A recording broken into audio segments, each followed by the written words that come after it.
Here's the text extracted from the images. Environmental practices of big businesses. The environmental practices of big businesses are shaped by a fundamental fact that for many of us offends our sense of justice. Depending on the circumstances, a business may maximize the amount of money it makes, at least in the short term, by damaging the environment and hurting people.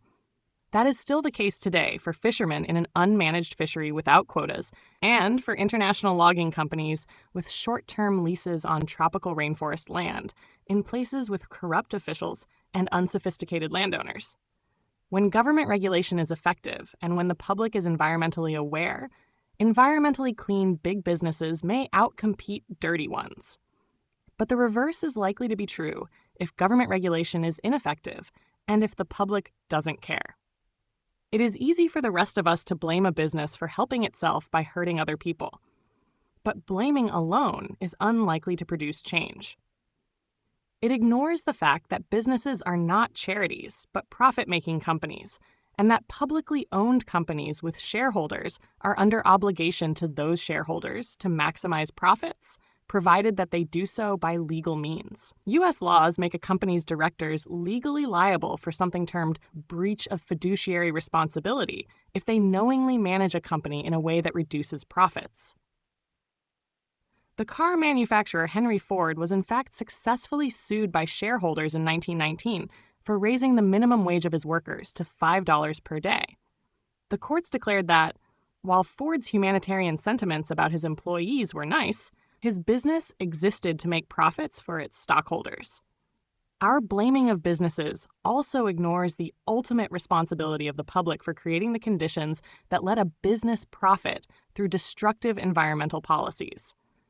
In the long run, it is the public, either directly or through its politicians, that has the power to make such destructive policies unprofitable and illegal, and to make sustainable environmental policies profitable. The public can do that by suing businesses for harming them, as happened after the Exxon Valdez disaster, in which over 40,000 millicuries of oil were spilled off the coast of Alaska.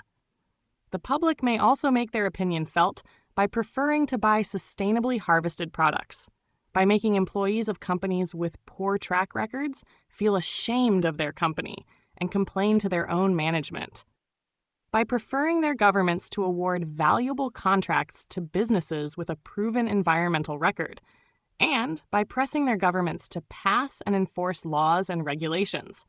In turn, big businesses can exert powerful pressure on any suppliers that might ignore public or government pressure. For instance, after the U.S. public became concerned about the spread of a disease known as BSE, which was transmitted to humans through infected meat, the U.S. government's Food and Drug Administration introduced rules demanding that the meat industry abandon practices associated with the risk of the disease spreading. But for 5 years, the meat packers refused to follow these, claiming that they would be too expensive to obey.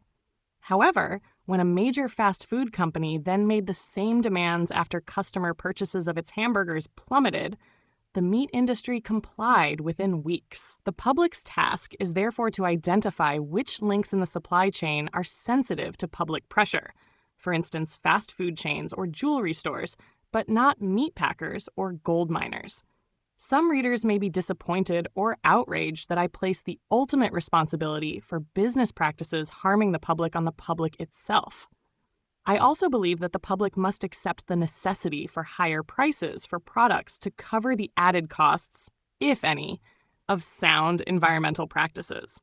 My views may seem to ignore the belief that businesses should act in accordance with moral principles, even if this leads to a reduction in their profits.